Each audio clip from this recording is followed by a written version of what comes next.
Bueno, bienvenidos a una nueva edición más del Sexto TV. Hoy día martes a las 20 horas comenzando un nuevo programa número 7, Ernie. Ya que hacemos, vamos llegando de a poquito, vamos sumando transmisiones, partidos. ¿Cómo andas? ¿Todo tranquilo? Todo bien, se va.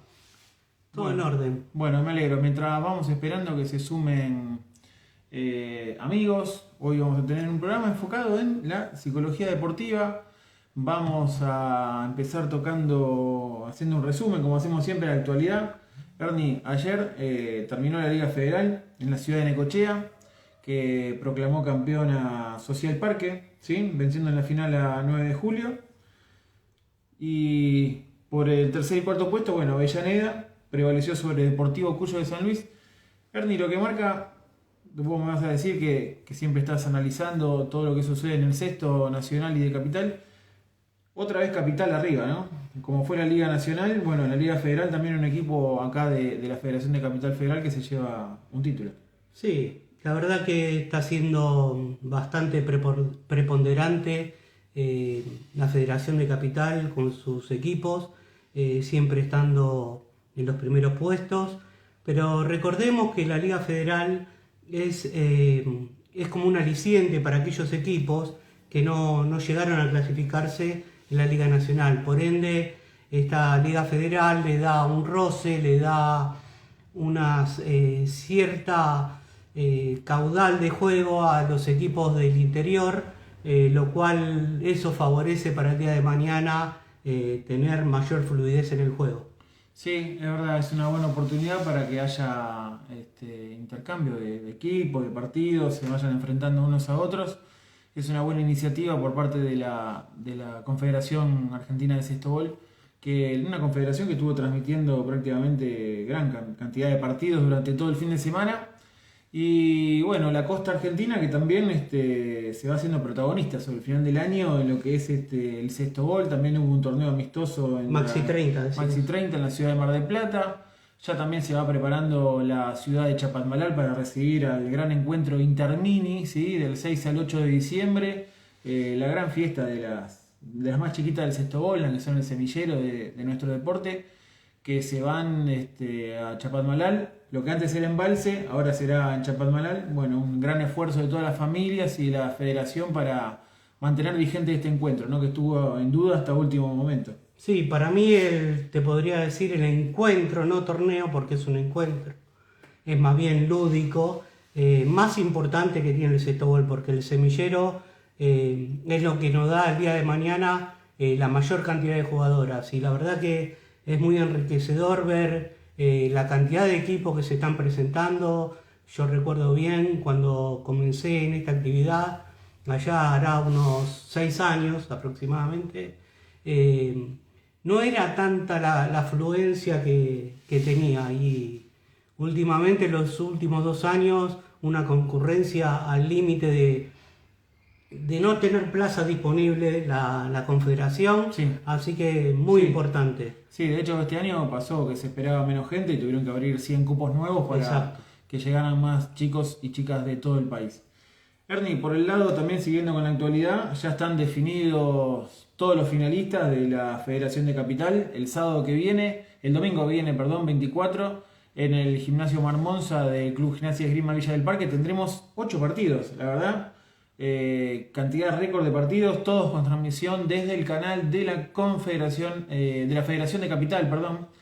Los que estén mirando del interior, bueno, busquen el canal de la Federación de Capital, que desde las 9 de la mañana comienza las transmisiones con Sub 14B hasta las 21:30, que se dará comienzo al partido de Sextobol masculino, la final entre APB y San Martín. Así que bueno, la verdad que va a ser una jornada histórica. De continuado, De continuado, sí, prácticamente más de 12 horas de partidos en continuado. Va a ser una jornada histórica. La primera de las jornadas va a haber 2 y de ser necesaria 3. Seguramente haya una tercera con no todos, porque algunas se definirán en 2 partidos, pero seguramente más de una serie vaya a tercero. Ernie, la final de primera femenina, GBP Citas nuevamente. La semana pasada estuvimos hablando con Juli Solesi y con Cande Cicinelli, ya definidos. Y bueno, se definió lo que es sub-20. Sub-20, este fin de sí. semana. APB volviendo a repetir, estando en una final, tanto en el Apertura como ahora en el Clausura, y Se Coló Vélez, un equipo interesante, un equipo que viene en ascenso, le ganó bastante bien en el último partido a GBP, te diría, en una serie bastante pareja, pero en el último partido con alguna falta de jugadoras en GBP. Vélez lo llevó adelante, tuvo una diferencia bastante considerable por ser bastante parejas y va a ser una final interesante. Yo creo que va a ser una final de mucha posesión.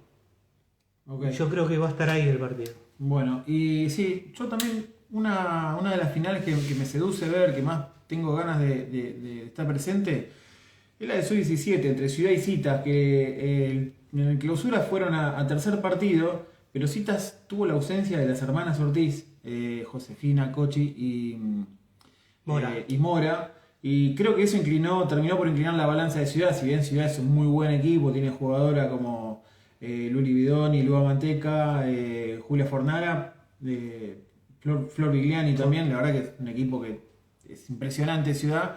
El tercer partido se lo llevó prácticamente más fácil de lo que habían sido los otros dos. Sí, fue un partido cómodo, pero como bien decís vos, le faltaron las dos jugadoras que son importantes. Yo creo que ahí va a haber te podría decir que va a estar tiempo a ver quién tiene mayor posesión y quién está más exacto con el aro. Mirá, yo vi a Amor Ortiz en el fin de semana, lamentablemente no la pude ver en vivo, la tuve que ver por la transmisión, y una jugadora que tiró fácil 5 o 6 tiros de 3, sí. Y creo que metió 3. Es una jugadora muy interesante, a mí me encanta cómo juega, una jugadora que tiene mucha posesión, que ataca muy bien al aro. Yo creo que Ciudad tiene que tener ciertos recaudos ahí. Ciudad creo que lo va a trabajar con mucha posesión, que le va a mover la pelota constantemente y va a tirar en forma cómoda. No creo que se juegue a revolear la pelota, como quien dice, sino que va a estar siempre en una buena posición para tirar. Yo creo que ahí va a rondar y las marcas va a ser, las defensas van a tener que trabajar bastante, de sí, ambos equipos. Sí, y un Citas también que llega con un gran crecimiento por parte de Cochi Ortiz, que ya está jugando en Sub-20 como titular. El otro día fue titular contra APB.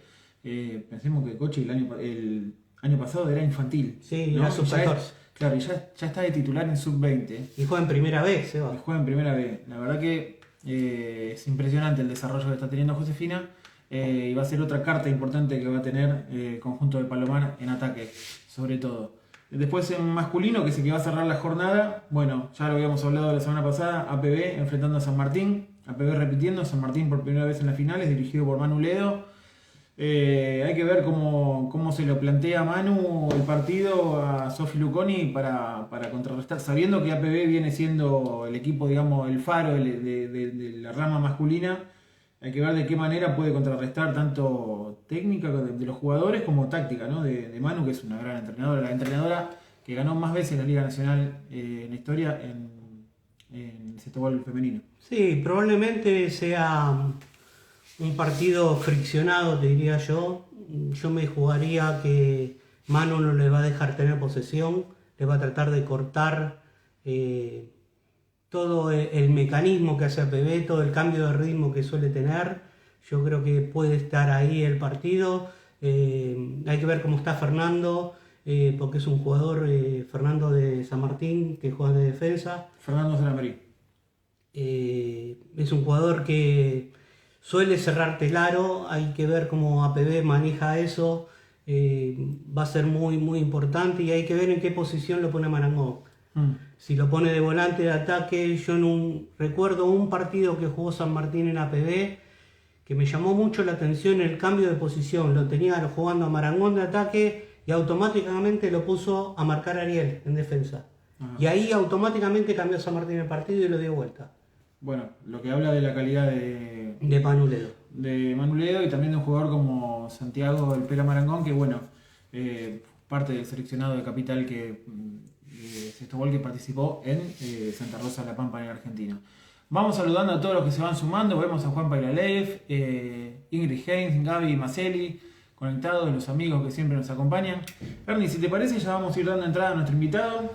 Tenemos al licenciado Agustín Arispe, psicoanalista. Y bueno, lo vamos a convocar para charlar sobre lo que es la psicología deportiva. Ahora estamos, como hablábamos recién, llegando a instancias donde tener su peso. Y bueno, es un momento donde quizá la psicología, aparte del deportivo, tiene su peso, ¿no? Ahí está, ya conectado. ¿Cómo te va, Agustín? Buenas noches. Sebastián y Hernán, de este lado. Hola chicos, buenas noches, ¿cómo les va? Gracias por la invitación, espero poder estar a la altura de este tan hermoso deporte y por la transmisión, obviamente. Sí, Agus, mira, te convocamos porque, bueno, acá en este deporte está llegando a instancias decisivas del año, nos estamos acercando a las finales de clausura, y bueno, la psicología es un tema a tener en cuenta, ¿no? Digamos, se empieza a trabajar más allá de lo deportivo, en lo psicológico, para soportar todo el peso del año, todo el proceso que puede llegar a una final, el marco que va a haber va a ser muy importante, así que bueno, Ernie, ¿querés arrancar con las preguntas? Sí, ¿qué tal, Agustín? ¿Cómo te va? Hola Hernán, buenas noches. Mira, Agustín, a mí me resulta una pregunta muy importante, ¿cómo revertir una situación cuando vos ves que estás complicado, estás confuso? ¿Qué armas tenés que utilizar acá en este deporte como jugador o en la vida en general? Cuando vos estás confundido, cuando vos ves que las cosas no salen, ¿en qué te basás? ¿Qué es lo que usás? ¿Qué le dirías vos aún como terapeuta o como psicoanalista? ¿Qué le dirías vos a un jugador o a una persona cuando no le está saliendo las cosas? Bueno, ante todo, permitime hacer una pequeña introducción. Ustedes saben que cada vez más está cobrando relevancia la psicología o el psicoanálisis, en este caso, que es mi especialidad, orientado a la práctica deportiva. Esto, digamos, refuerza el laburo que hacen los cuerpos técnicos, la dirigencia y, por supuesto, los protagonistas, ¿no? A la hora de salir a la cancha. Ustedes saben que el deporte existe desde la época más antigua de la humanidad, ¿no? Digamos, junto con el invento de la rueda, la piedra, aparecieron las primeras prácticas deportivas. Hago esta introducción porque, digo, el deporte nos acompaña a todos, quien se profesionaliza, obviamente en mayor medida, y quien no, ha tenido en su vida algún contacto con la práctica deportiva, y sobre todo con el juego, ¿sí? Ustedes saben que la práctica deportiva tiene reglas, y para los jóvenes, en este momento del mundo en el que vivimos, quizás sea uno de los pocos lugares donde se respetan las reglas, ¿no? Y favorecen o generan la posibilidad de que haya juego. Es decir, sin reglas no hay juego. Hago esta pequeña introducción porque me parece importante tomar consideración de lo que implica en la vida de los jóvenes la práctica deportiva, ¿sí? Ahora, vos me planteás una pregunta muy puntual que tiene que ver con ya estar metido en el riñón de un equipo y trabajar las cuestiones que hacen a ese grupo. Estamos hablando de un deporte colectivo. Ustedes saben que en el deporte colectivo la función de grupo es fundamental, ¿sí? Sin la función de grupo, lo que tenemos exclusivamente es la primacía de algunas individualidades, que a la hora de rebatir resultados adversos es muy difícil. La cohesión grupal, la idea de grupo es lo que les va a permitir revertir una situación adversa o prepararse para un evento tan importante como una final, ¿sí? El estar unidos, el hablar de lo que les pasa, el canalizar angustias a través del juego. Por eso es tan importante los momentos pre-partido, la semana previa, el compartir, el contarse cada uno su historia, de dónde vienen, generar, digamos, lo que se conoce como una sinergia grupal. ¿Me escuchan bien? Perfecto, perfecto. Bueno, Yendo ahí sí, a la base de lo que es el arranque de una disciplina, cuando los chicos empiezan a jugar, vos recién hablabas de que se empieza por el juego, bueno, después se continúa. El acompañamiento de los padres, ¿no? Porque siempre que uno arranca el deporte, el primero que te lleva es tu papá. Cuando sos chiquito, tu papá, exacto, tu mamá. exacto. ¿Hasta qué punto el acompañamiento de los padres termina siendo un acompañamiento y no pasa a ser una presión? Bueno, en principio es importante y fundamental que el rol de los padres sea el de facilitadores, ¿sí? Facilitadores de que los chicos tengan acceso a la actividad deportiva, acompañarlos, llevarlos a entrenar, despertarlos, vigilar la alimentación, alentarlos, acompañarlos en el ingreso a formar parte de un club, ¿no? Los papás generalmente lo que hacemos es acompañar los momentos de, digamos, mayor conflictiva de nuestros hijos y ingresar en un club, ingresar a un grupo, conocer las instalaciones, presentarse ante el docente, el que los va a acompañar y demás, digamos, no es algo que va de suyo, sino que hace a la confianza que ese chico o esa chica pueda tener en función de lo que vive en su casa. Es decir, en principio y ante todo, el rol de los padres debe ser el de facilitadores. Ese papá, esa mamá que lo lleva con el auto al entrenamiento 2 veces por semana, que le lleva la vianda, que trata de que tengan el agua, de comprarle algo del kiosco, de despertarlos a la mañana, todas esas pequeñas cosas que damos por hecho, que forman parte como de algo automático, ese es el rol fundamental, el acompañarlos, el alentarlos, el dale, despertate. Ustedes saben, mejor que yo, los chicos se entrenan en invierno, en lugares lejos, hay que madrugar, para eso hay que acostarse temprano, consejeros y acompañantes sobre todo. Eso en una primera instancia. Y después, obviamente, una vez que el chico se lanza a la aventura de participar en una práctica deportiva, empieza a tener rodaje, ya tiene un grupo de amigos consolidado, desea fervientemente ir, ya no es un problema que se levante, que se arme el bolso o armárselo el día anterior. Cuando ya el chico se empieza a largar solo, nos está diciendo que nosotros tenemos que hacer un movimiento en la misma sintonía, que es decir, aprender a soltar, aprender de a poco a darle sus espacios que ya se los ganó por sí mismo. Empezar a correrse, dejar que el chico haga su experiencia, ¿sí? Que se frustre, los sinsabores, todo lo que hace a lo que no se ve y no se dice de la práctica de un deporte, ¿sí? Y estar atento a cuánto de uno como papá ponemos en el éxito deportivo de ese niño, ¿sí? Si tiene que ver con un conflicto con nuestros ideales, si nosotros quisimos en algún momento de nuestra vida estar allí, si eso es un factor, digamos, de incomodidad para el chico, si nos pasamos contándole de nuestra historia, si obturamos lo que él tiene para contarnos de lo que fue la jornada deportiva, si estamos todo el tiempo intentando narrarle la experiencia que él por sí mismo está viviendo. Yo básicamente diría eso, ¿sí? Después, por Bien. supuesto, en cada caso iremos viendo qué es lo que ocurre. No se olviden que la consulta siempre es, digamos, o con un grupo, o con un niño, o con un padre, digamos. Después están las particularidades de cada caso, ¿no? Cuando llegan a la consulta. Sí, y vos decís, bueno, cada chico empieza a mostrarnos a nosotros que se empieza a independizar. Hmm. Pero la mirada del padre o de la madre, cualquiera, se entiende por padre, ¿no? Cualquiera de los dos, el chico siempre va a buscar la aprobación, digamos, más allá de la de su entrenador, hay chicos que buscan, yo me acuerdo, no sé, hasta profesionales, me acuerdo el caso de Guillermo Coria en la final de Roland Garros, el tipo se lesiona en la final contra Gaudio y en vez de mirar al médico, lo mira al padre y le dice, me acalambré.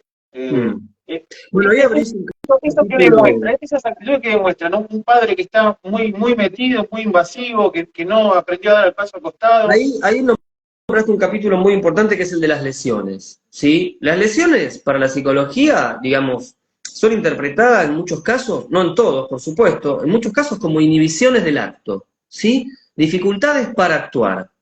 ¿Cómo resolvemos una dificultad para actuar? En muchos casos, inhibiendo el acto, es decir, no pudiendo actuar. Y la lesión suele ser, inconscientemente, una estrategia de boicot para evitar el acto, ¿sí? Para enfrentar una situación límite. Es decir, es una forma que inventamos para resolver un conflicto. Eso nos está queriendo decir que la persona que está, digamos, atravesando un periodo que culmina con la lesión, porque la lesión es un proceso de sobreexigencia, de sobreentrenamiento o de mal cuidado alimentario, físico, nutricional.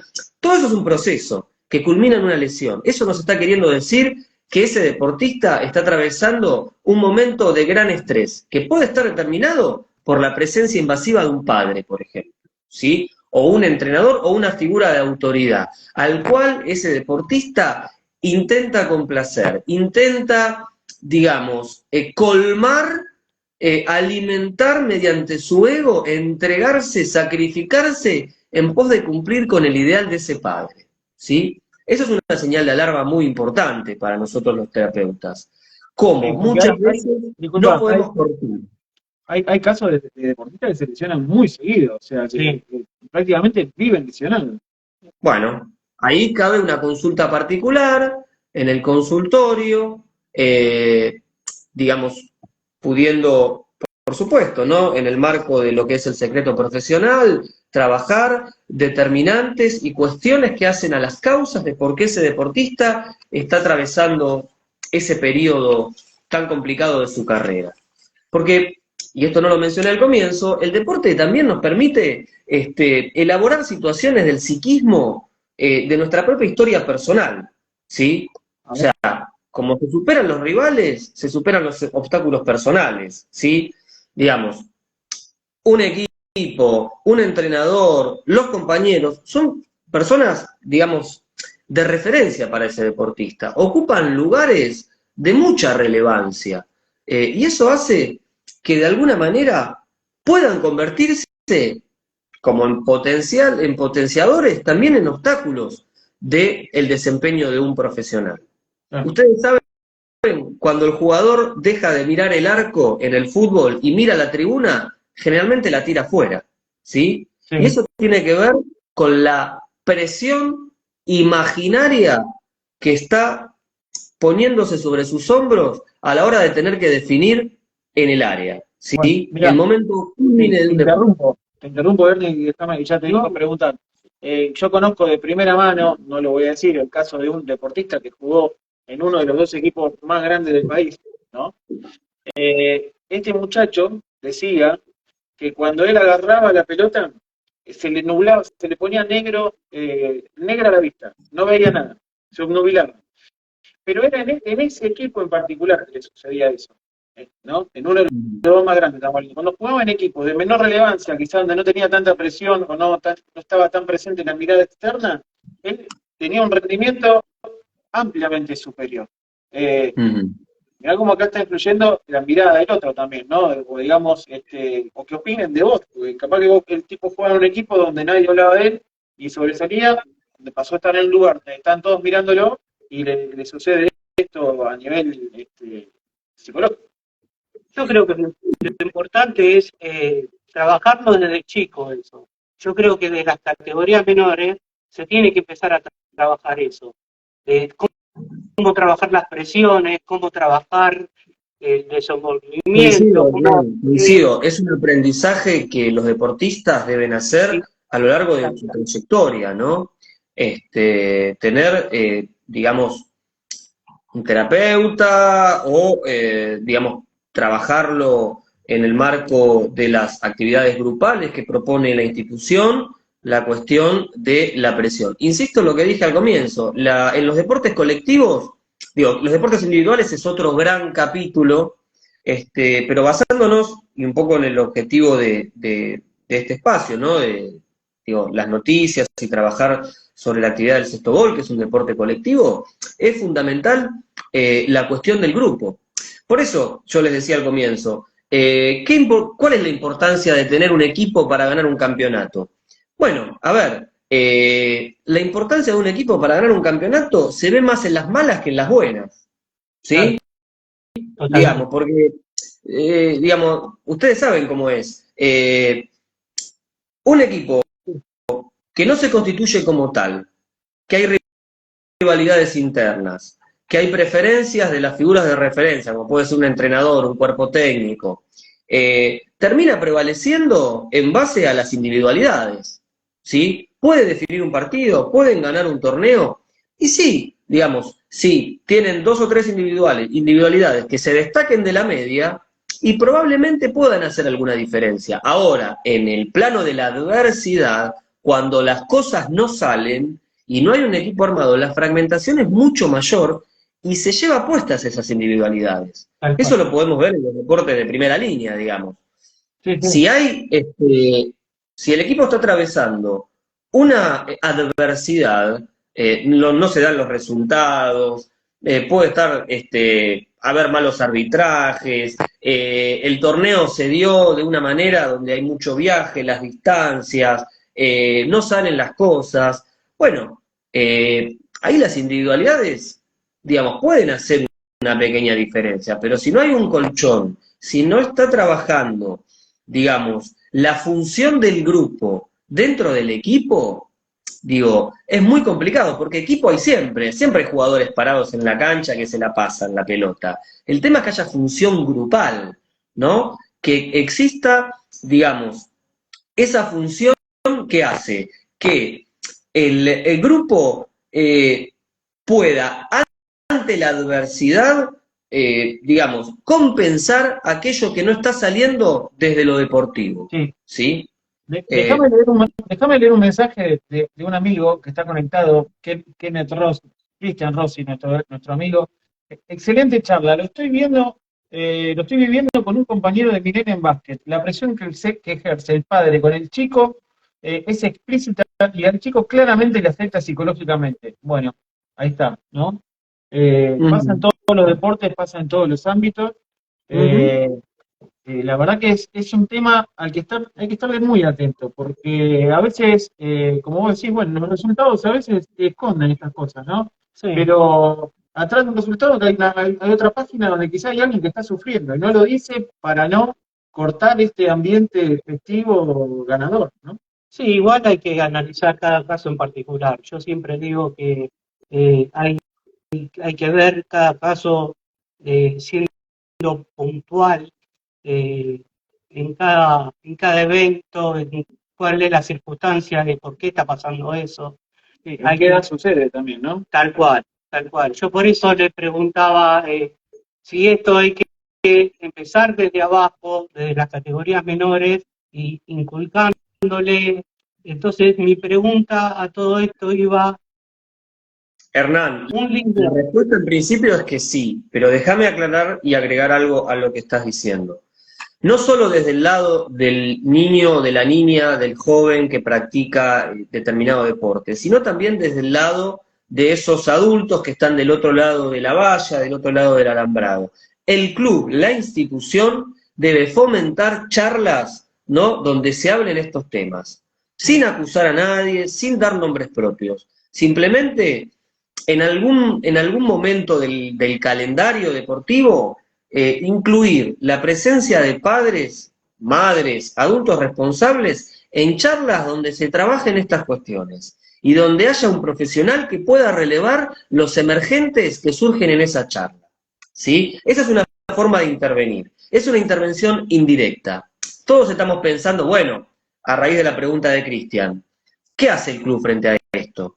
Porque si no, el chico, digamos, se queda solo en una situación límite, en una encerrona entre sus compañeros, el rendimiento y la presión paterna. Bueno, ¿qué hacemos como institución? Bueno, generemos espacios de charlas abiertas, con cierto carácter obligatorio o con la idea de que todos participemos, ¿no? Donde hablemos de estas cosas, la presión de los padres, cómo es el chico en la casa, qué se habla en casa de lo que pasa en el club, en qué desde qué lugar se habla, ¿no? No solo que se hable o no se hable, sino también desde dónde. Y escuchar a esos padres, escuchar o ver la interacción de esos padres con esos chicos. Un segundo paso podría ser hacer dinámicas, ¿no? De juego con esos chicos y esos padres. Y ver cómo funciona ese vínculo. Eso es lo que hacemos los terapeutas, por ejemplo, ¿no? Armar un espacio donde venga el papá que suele venir siempre, la mamá que viene siempre, y proponer una actividad común,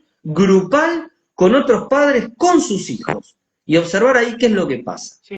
Eso me parece fundamental. Sí, porque a veces desde los clubes se baja un discurso de que acá somos felices, practicamos deporte, estamos en un ambiente, pero se descuida esto que está diciendo él. Se deja de... Claro, claro, porque para sostener esa ilusión, cuando aparece algo que es, digamos, que no es a tono con ese clima que el club propone, se termina soslayando, porque afecta la imagen que el club se tiene de sí mismo. Se lo termina ¿sí? haciendo a un lado a ese chico, se le dice, bueno, no se adaptó, no le gusta, bueno, capaz que el deporte no es lo de él, pero quizás no. No, yo Podría haber evitado que se vaya de la actividad. lo que pasa que hay que ver, para mí, es dónde está el límite de la competitividad, a partir de qué edad, porque yo creo que todo esto depende de edades. Uh-huh. Entonces, ¿cuándo un chico empieza a ser competitivo? O cuando se puede empezar a O exigir. cuándo, claro, a eso iba. Por eso yo, mi pregunta a posteriori iba a ser, en los equipos grupales siempre se habla de líderes, siempre tiene que haber un líder, un capitán, para mí. Entonces, el capitán se hace, se nace, se crea, se lo lleva, se lo forma, ¿a partir de qué edad? Porque yo creo que un capitán tiene que envolver un montón de cosas. Justamente tiene que agrupar, tiene que formar, tiene que llevar el mando, tiene que decirle, no, este no es el momento. Yo creo que hay un montón de cosas que hay, y yo creo que un capitán de qué categoría tiene que ser. Eso a mí me importa mucho, porque es el nexo entre el que te dirige y el dirigido, más que la actividad. Entonces yo creo que ahí, y puede ser el mismo que el capitán diga, chicos, por favor, el público, pararle la mano, ponerle un límite. Ahí creo que capaz que son dos temas distintos, porque en un equipo de chicos de 13 años no puede, digo yo, haber un capitán que pare y diga, no, aflojen. Y depende del chico. Tendría que ocupar el entrenador, en todo caso. Bueno, depende del chico, hay que ver las cualidades que tenga cada persona. Por eso mi pregunta iba, ¿a partir de qué edad vos podés formar o decir, tal es capitán para que lleve el mando o dirija o agrupe, ¿no? Al mismo grupo. Uh-huh. Bueno, es una respuesta, digamos, una pregunta muy compleja y voy a tratar de estar a la altura en mi respuesta.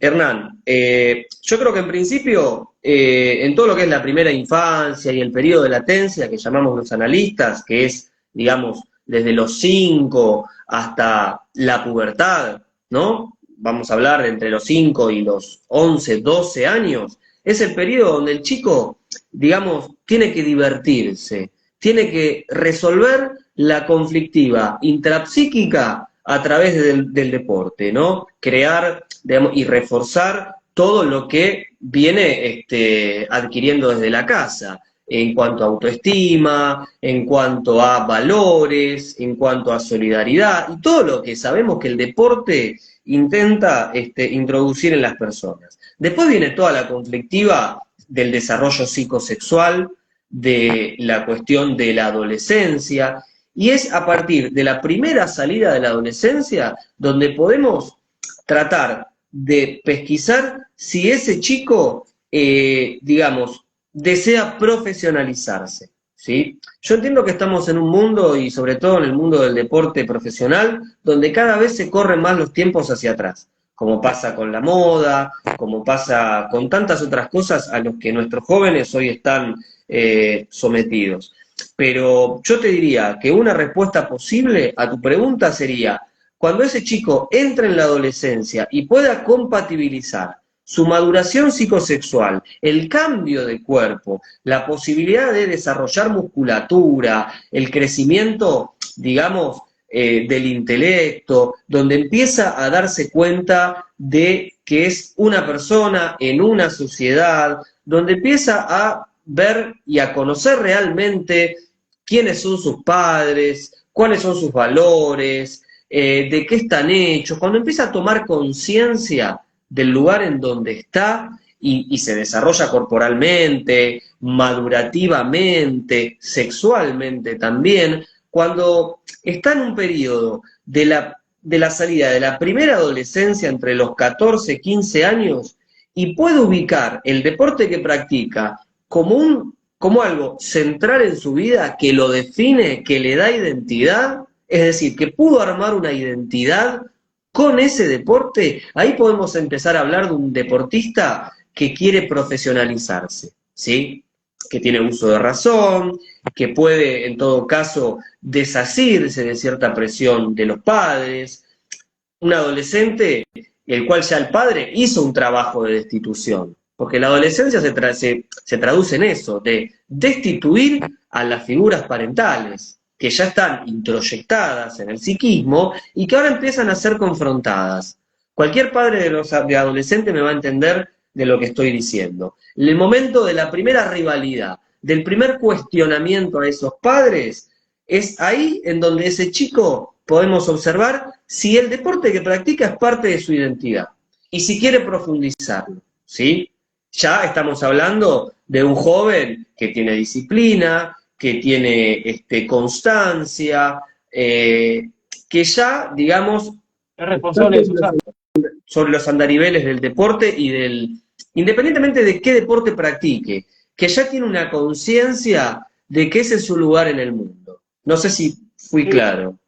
Sí. Obviamente para desarrollarlo mucho más, ¿no? Sí. Pero es una persona que ya está siendo responsable de sus actos prácticamente. O sea, empieza a descubrir como, bueno, el deporte es un ámbito más de la vida donde se empieza a descubrir, empieza a formar una personalidad y bueno, empieza a tener elecciones, es decir, bueno, me gusta estar dentro del deporte, este deporte. Y asumir los costos de la renuncia que implica los códigos comunes de los jóvenes, porque también esa pérdida, Ahora, y no hacen relativamente. El crecimiento de esa pérdida y una elección implica perder otras, ¿sí? Hay una pérdida en cuanto a, bueno, a ver, si yo tengo que entrenar y no puedo estar tomando alcohol hasta las 5 de la mañana, por ejemplo, el día anterior. Ahí tengo que renunciar a algo, ¿sí? Ahora ¿cómo puede hacer, discúlpame, cómo puede hacer un adolescente o un joven que está en sus primeros años, trabajar la culpa de decir, no, bueno, yo sigo porque a mi papá le gusta que yo venga, me acompaña, es el ámbito donde comparto con mi padre, quizás si no existiera el deporte, no habría nexo entre mi padre o mi madre y yo, el deporte es lo que nos conecta, pero quizás ese chico no quiere, o esa chica no quiere seguir más practicando el deporte, pero continúa para complacer a los padres. Bueno, habrá que reconfigurar un poco ese vínculo. Digo, uno puede estar vinculado con sus padres a través del deporte y no tiene por qué practicarlo profesionalmente, ¿sí? Digamos, tendrá que, digamos, sopesar con la ayuda de una terapia, por supuesto, porque esto es muy difícil, digamos, porque vos nombraste algo que es la culpa, ¿no? Porque esto hay que elaborarlo, digamos, con un profesional. Digo, vos podés seguir vinculado a tus padres a través del deporte, tu padre deberá hacer el duelo por el deportista que no fue, si querés, en esos términos más radicales, y podés tener un vínculo desde el deporte y, bueno, también, por otro lado, el ponerse a pensar desde qué otro lugar también me puedo vincular, ¿no? No quedar tomado por esa oferta paterna, ¿no? Bueno, vinculémonos desde este lugar, ¿sí? Digo, porque ahí lo que se termina haciendo es una posición sacrificial, ¿no? Para complacer, para agradar para buscar reconocimiento y afecto, ahí, digamos, en la adolescencia es donde eso tiene que empezar a caer para poder transformarse en un adulto, ¿no? Sí. Si no, vamos a encontrar a esos adultos que van por la vida buscando reconocimiento, pero eso es materia ya de otras cuestiones. En lo que hace al deporte, bueno, a ver, fundamental el acompañamiento, fundamental el pulso de ese acompañamiento. Los chicos nos van diciendo cuándo es el momento de empezar a corrernos un poco de todas las necesidades que fuimos cubriendo para que ellos empiecen a tomar de a poco la posta de sus obligaciones. Y después, bueno, llegará el momento del profesionalismo o no, eso se verá. Tampoco puede ser, me parece a mí, el objetivo, profesionalizarse, sino que eso será en función de las instituciones que están especializadas en buscar talentos, ¿sí? Si no, nos quedamos como que solo pueden practicar aquellos que juegan muy bien. Y rompemos con una de las bases del deporte, que es la inclusión y que es, digamos, lo lúdico que tiene el deporte y que ayuda a los jóvenes a crecer. Sí, déjame que te lea un mensaje de nuestro amigo Juan Pailalés, referente de todo lo que es nuestro deporte. Muy buena explicación sobre esa etapa de la vida. Y también los padres tenemos que asumir nuestras responsabilidades y tener mucho sentido común en esa etapa. Bueno, sí, los padres tenemos que saber ubicarnos, digamos, ¿no? Para hacerla simple y también tener una lectura de la situación, de lo que está pasando, porque a veces presionamos de más pensando que eso es lo mejor y no escuchamos a veces, ¿no? Fermín. Sí, yo te vuelvo a repetir, yo creo que todo depende de cada caso en particular. A mí no me gusta generalizar las cosas. Por eso hay que evaluar cada caso, porque a lo mejor algún chico te puede demandar más, incluso en forma interna en tu casa, y a vos qué te pareció, y que esto, y que el otro. Entonces, a lo mejor ese chico necesita eso, ese estímulo. Por eso, hay chicos que Sí, quizás necesitan. ¿Y vos qué mejorarías? ¿Y qué harías? Te demandan. Yo no sé si es en todos los casos, pero conozco de muchos casos en forma particular que te preguntan, ¿y vos qué harías? ¿Y vos qué no harías? ¿Y a vos te parece que si podemos hacer esto o haríamos lo otro? ¿Y cómo lo ves? ¿Y lo ves funcional? Entonces, hay que ver cómo es la relación entre padre e hijo. Por eso yo no lo generalizaría. Habría que evaluar cada caso en particular. Para mí, ¿no? Sí, por supuesto. Sí, desde ya, digamos. Las generalizaciones a veces funcionan didácticamente a la hora de instalar una problemática o hablar de cuestiones que muchas veces son dejadas de lado. Por supuesto, una clave de lectura siempre es la motivación y el interés que el joven pueda tener en la autosuperación. Vos lo que estás diciendo es un joven que intenta superarse, que siente que no encuentra su techo, siente que tiene más para dar y para recibir de la disciplina. Y eso, por supuesto, hay que motivarlo. Y eso, por supuesto, hay que enriquecerlo. Eso, sin lugar a dudas. Pero ahí tenés una clave de lectura, tenés un analizador, ¿no? Cuando el chico autónomamente pregunta cómo lo vieron, qué puede mejorar. Por supuesto, tiene que ver con cada situación, y las situaciones que llegan al consultorio siempre son individuales, ¿sí? Uno puede hacer alguna intervención grupal, alguna intervención institucional, siempre a los efectos de convocar a la charla, de instalar la problemática, de concientizar, digamos, lo que hace a el acompañamiento de los jóvenes en las disciplinas deportivas. Pero sin dudas, Hernán, y coincido con vos, siempre es en el caso a caso, porque para cada quien, digamos, el deporte simboliza algo, conecta con algo, con una cuestión racional, con una cuestión emocional, ¿sí? Para cada quien significa inscribirse en un linaje, significa salir de una situación social, de una superación personal, implica un desafío, y esto no se puede generalizar bajo ningún punto de vista. Obviamente, tampoco se trata de psicopatologizar ¿no? La vida cotidiana, sino simplemente escuchar, dar lugar a que los jóvenes nos puedan, a través, muchas veces, directamente o indirectamente, dar señales de cómo están atravesando la etapa evolutiva en la que están y el deporte que practican. Eh, Agustín, yo te quería preguntar, ¿cómo pasaron tu experiencia? Vos trabajaste mucho tiempo con menores, chicos en situación de calle, bueno, pero ¿cómo se está tratando en los grupos el tema del bullying, ¿no?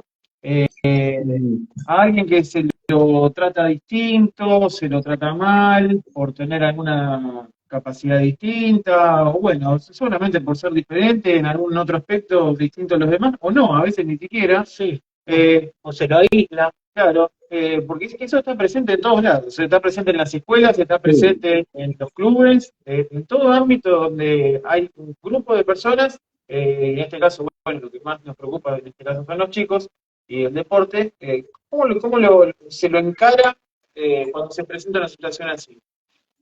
Bueno, mira, Sebastián, como vos bien decís, es algo que atraviesa, digamos, ampliamente la cuestión del deporte, y tiene que ver con los vínculos y con la época, sobre todo con la época. Yo soy de la idea de que hay que tratarlo socialmente para que eso baje a las individualidades y cambie las conciencias, ¿sí? En los últimos años se ha concientizado bastante más, sobre todo en el ámbito escolar, porque el ámbito escolar es el ámbito donde más tiempo pasan los chicos, además del club, ¿no? Digamos, el club es un espacio, por supuesto, de socialización, de encuentro con otros, de crecimiento y demás, pero no todos los chicos concurren a clubes. Ahora, podemos decir que casi todo, o la mayoría de los chicos, se escolarizan, ¿sí? O han sido escolarizados. Es ahí en donde más aparece la cuestión del bullying. Ante todo, hay que capacitar y concientizar a los adultos, ¿sí?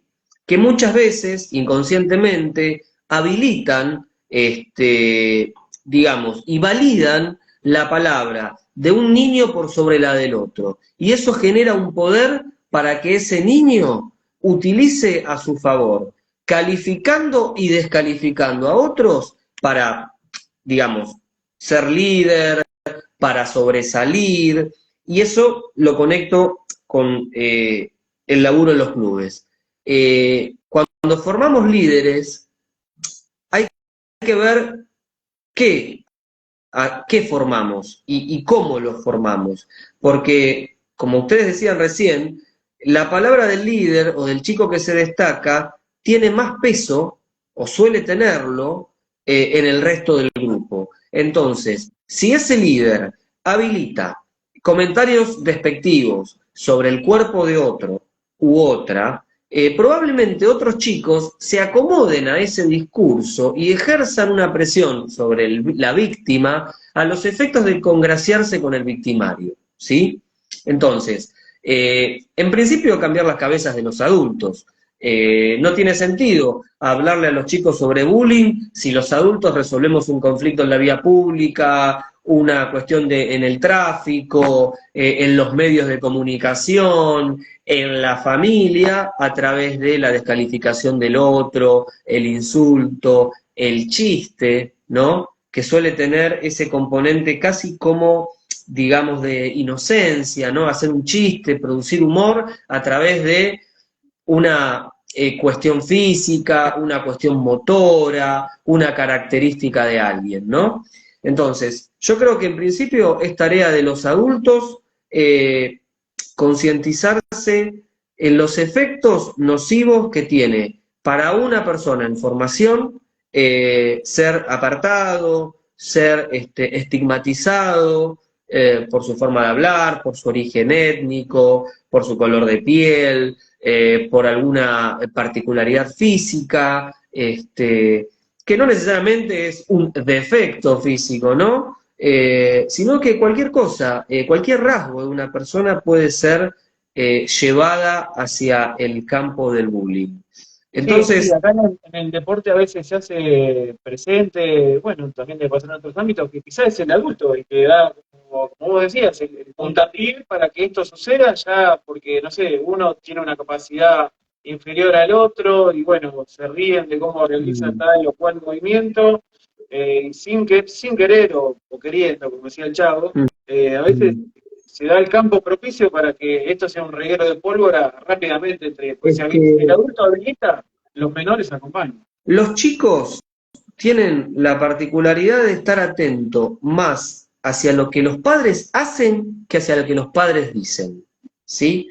Y eso es clave, porque un chico con problemas de lectura en la escuela, por ejemplo, si en la casa nadie agarra un libro y están todo el día viendo la tele o el celular, y no pretendamos que el chico espontáneamente agarre un libro y se ponga a leer. Digo, Claro. es algo que se transmite. Y no basta con decirle a un chico, vos tenés que leer 3 páginas del capítulo tal del libro de la escuela, y darse vuelta y entrar a una red social. ¿Sí? Entonces, Mira, ahí, no se trata de decir, se trata de hacer. Lo mismo, conectamos con lo que hablamos al comienzo. Acompañar a un chico al entrenamiento no es decirle, levantate que tenés que ir a entrenar. Acá tenés la sube, nos vemos. Es levantarlo, hacerle el desayuno, subirlo al auto o tomarse juntos el colectivo, ¿no? Digamos, sí. ustedes esto lo hacen, lo ven hacer como una práctica, como una conducta habitual. No es tan necesario las cosas enunciarlas, ¿no? Porque esa Mira, es la ahí más fácil, digo. te iba a leer la pregunta te leo una pregunta de Gastón Carrasco, un amigo nuestro. ¿Cómo se resuelve el problema cuando quien resulta ser el entrenador es un adolescente? ¿Por qué la pregunta de Gastón? Porque muchas veces en los clubes, al no haber recurso económico, o bueno, o se estila por costumbre, se deja a adolescentes, a jugadores jóvenes a cargo de las categorías más chicas, ¿no? Chicos de Ujú. 5, de 6 años, Categoría de formación. categoría de formación se dejan en manos de quizá personas que no tienen las herramientas, eh, en este caso por una cuestión de experiencia, no porque no las quiera tener, sino por cuestión de experiencia, Pero experiencia a nivel juego sí, a lo mejor experiencia de vida, no tiene de vida o de manejo del necesaria, grupo. necesaria como para manejar este tipo de cosas. ¿Cómo se resuelve? Dice. Bueno, Pregunta. la respuesta está un poco, si la podemos desgranar, en la propia pregunta, ¿no? Ustedes mismos, y yo me circunscribo a lo que ustedes afirman, hablan de personas sin formación a cargo de formar. Claro, Exacto. claro, sí. No hay nada más que agregar. Claro. Efectivamente, Se descuida ese aspecto. digamos, el motivo, entiendo, es económico, es quizás hasta de tiempo, hasta de falta de formadores, que puede ser también. Yo no estoy tan metido en la vida de los clubes tan como ustedes, quizás, pero bueno, si se pone a un joven que está en formación a formar a otros, y se descuidan ambos puntos, se descuidan a los niños que están tomando a alguien de referente y que no se muestra como tal, y a ese referente también se lo está quemando o se lo está, como se dice en la jerga, ¿no? Se lo está exponiendo Ah, a niveles de responsabilidad para los cuales no está preparado. Entonces, capaz, un comentario fuera de lugar o una actitud que puede ser leída como, digamos, incorrecta, expone a los niños pequeños y al adolescente también, ¿no? Al que después se le va a caer, digamos, con todo el peso de la ley, si se quiere, descuidando que también está en formación. Claro, lo que pasa es que es un hilo conductor demasiado complicado el hecho de trabajar con deficiencias económicas, entonces vos necesitas poner a un adolescente para que cumpla dicha función. Quizás lo conveniente sería formar con la persona más adecuada hasta que los adolescentes tengan cierta autonomía y a partir de ahí quizás poner un adolescente ahí. Quizás Sí, a eso ver, sería lo mejor. y hablando en términos genéricos, ¿no, Hernán? Porque ahí volvemos a hablar de lo general, ¿no? Porque no vamos a tocar, obviamente, casos puntuales y particulares, pero el adolescente puede ocupar un rol dentro de un espacio, dentro de un equipo de formadores. Puede ser ayudante, puede tener más llegada por una cuestión generacional a esos chicos que se pretende formar, pero tiene que estar supervisado. Tiene que haber una instancia superior a la cual, digamos, dirigirse frente a un conflicto, ¿no? Digamos, lo que no puede estar es solo, ¿sí? Puede estar a cargo de un grupito de chicos de 6 años, con la mirada atenta de un adulto, puede facilitar, puede dar una charla, puede hacer un precalentamiento, puede dirigir una práctica, siempre y cuando haya otro adulto ahí que esté mirando cómo se desarrolla esto a cargo del adolescente y corregir cuando es necesario, ¿sí? Digamos, es como cuando un padre enseña a manejar un hijo, se sienta al lado, le dice, pasá el cambio, enderezá, no es que se baja, le da la llave, le dice, aprendé y bueno, en 2 horas volvés, yo te espero en la esquina. Tenés que acompañarlo. O sea, el adolescente puede hacer ese rol, puede hacer experiencia desde una joven edad, pero tiene que estar siempre supervisado por un adulto. Digo, porque, insisto, el problema no es que el adolescente hace mal su trabajo, sino que se lo está dejando. O sea, los adultos estamos a cargo siempre. O sea, nosotros lo que no tenemos que hacer es corrernos de ese rol y dejárselo a alguien que no está capacitado, porque después le vamos a caer a ese. Entonces, lo que hay que hacer ahí es una mirada institucional y, digamos, sobre quienes toman estas decisiones, ayudarlos a repensar esa práctica y decir, bueno, adolescentes sí o no, sí, ¿por qué no? Pero acompañados, pero supervisados, porque mientras el adolescente forma a ese niño pequeño, también se está formando él. Eso es lo que no tenemos que descuidar, ¿sí? Y aparte hoy está el condimento de las redes sociales, ¿no? Que antes quizá un chico que sufría bullying cuando iba a un club o en la escuela, bueno, era en ese momento que sufría, no estaba bien, pero tenía un inicio y un final. Hoy con las redes sociales una persona puede ser víctima las 24 horas de su día. Y esto es, crece de una manera tan exponencial que termina siendo peligroso, ¿no? Y bueno, es un tema a desarrollar porque sucede mucho Y cada día más. y no se sabe cómo abordarlo, ¿no? Pareciera que no tiene solución, pero bueno, obviamente con las personas adecuadas se puede llegar a una solución. Ernie, vos te quedaba Millones de preguntas. millones de preguntas. La verdad que habría que hacer varios programas. Yo creo que la parte psicológica hoy en día toma mucha relevancia y más en un juego en equipo. Todo lo que es el deporte, el juego individual, el equipo. Pero a mí me gustaría hablar del tema de la frustración en algún momento. Ya estamos cortos de tiempo. Sí, estamos llegando al final, pero sí, la verdad que para hacer una parte 2. Sí, la verdad que es muy interesante. Te agradezco mucho, Agustín. Por favor. Para nosotros es un aporte inmenso el que estás haciendo, llevar este tipo de sabiduría, de conocimiento.